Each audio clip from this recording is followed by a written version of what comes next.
Thank you, Jeff. Kia ora koutou, and thank you all so much for turning up to this event and to supporting this whole movement.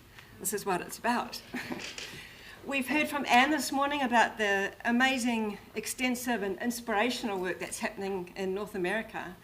And from Peter Bruce has really given us a call to action. How are we going to create a food policy council? And so I'm going to talk about what is the action that we can actually take, and we'll start taking that action this afternoon. So the aim is to take the first steps to actually create a food policy plan, and we'll be doing that this afternoon. Thanks. And I'm going to give you some introduction to the Vermont Farm to Plate plan, which is we can use as a guide or a template that will help us down that track, and propose a process for helping us work together to create this plan. And then there's some specific tools that we'll give you that will also guide us on the way.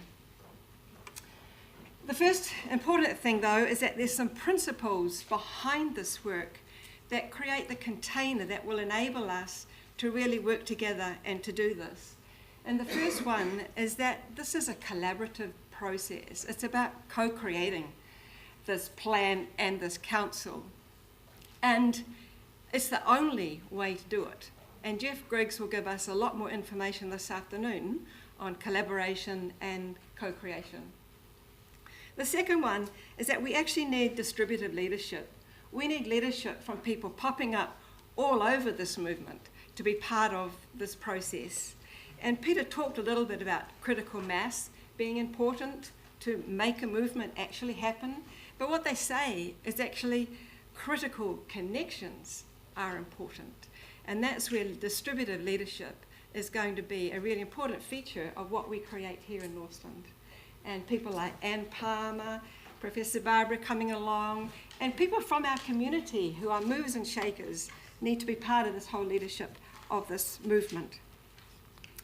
Generated from the field, so the information, funding, the energy, it's going to come from this whole field. And what we mean is, yeah, it can come from the field where we're growing our potatoes and our corn, but we're also listening to the teachings of Rumi, a 13th century mystic and poet, Sufi poet, who says, out beyond ideas of wrongdoing and right doing, there is a field. I will meet you there.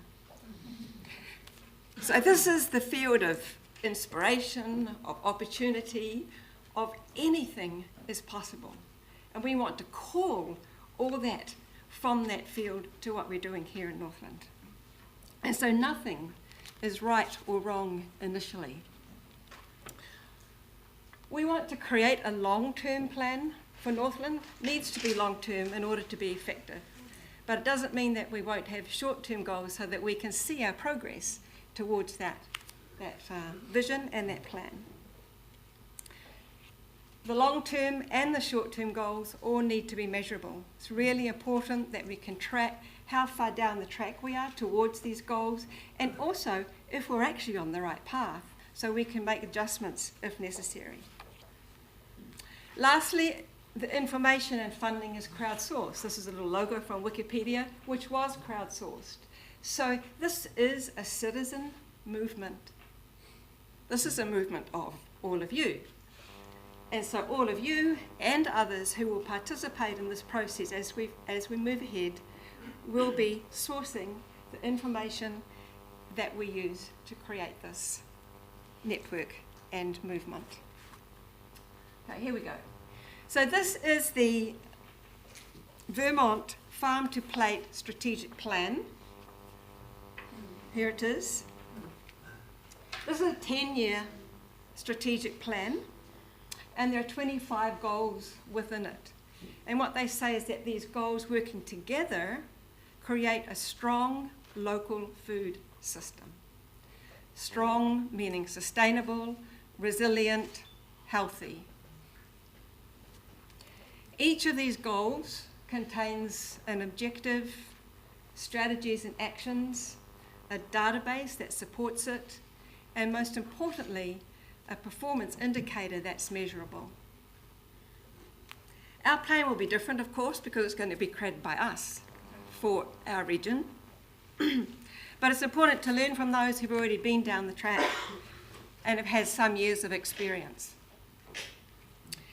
And our local food group, our local food amigos, Clive, Jeff and Peter, have clustered these goals so to make it easier for us to work with. So there's 7 clusters: environment, food access and health, production, food hubs, policy and research, resources, and kai Māori. So let's look at each of these clusters now, briefly, because this is someone else's plan that I'm just giving you a taste of. So this isn't our work, but I'm just giving you the taste of this so that you, when we break up later today to do our work, you have some idea of what's already been happening. So environment, there's 2 main goals in this environment cluster. Goal 6 is about environmental impacts. This is about improving the environmental stewardship so that the stewardship delivers a net benefit rather than a loss or a cost to the environment and to us. And there's issues that we could look at in New Zealand under this heading, which would be things like water quality, pesticide and herbicide use, greenhouse gas emissions. There are many. The second one, not quite there yet, Peter. Efficiency of renewable energy. This is about decreasing the energy consumed in the farming sector and our food system and increasing the renewable energy produced. And both these goals have, I'm looking at these 2 goals in more detail than we'll look at all the others. Both these goals have indicators, of course, and so goal 6, they're looking at the phosphorus concentrations in a particular lake, and for goal 22, they're looking at the renewable energy that's produced from within the food system. And both of these indicators are really measurable. Okay, next one, food access and health. So there's a large number of goals here, and we're well aware of the relationship between good food and health. And Dr. Melissa Gilbert, wherever you are, over here, will share her knowledge about this tomorrow with us. And Dr. Laupepava, up here at the back here, is interested in food recovery and access and how this impacts health and equality in New Zealand. Next one, thanks Peter. Production. 3 goals here, they're looking at the sale of food, and the sale of food will increase.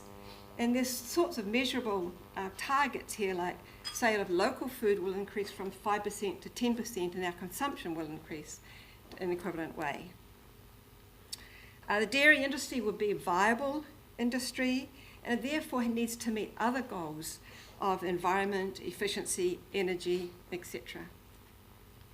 And that farm profitability will increase without having to go down the road of economies of scale where we keep on buying up farms bigger and bigger and bigger in order to meet some kind of artificial economy of scale and be profitable. Food hubs.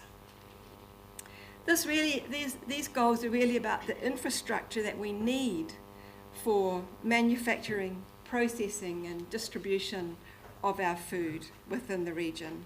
And there'll be a panel discussion on food hubs tomorrow afternoon. Resources. Cool. Yeah. So these 6 goals are about ensuring that we have the education, the information, the land available, the business assistance and funding to ensure that a whole food system is viable within the region. And the last cluster is kai Māori. And this one we will hear a lot more about from Rangimarie Price straight after lunch. But they would include things like, what do Māori bring to this movement? What do we need to learn from them?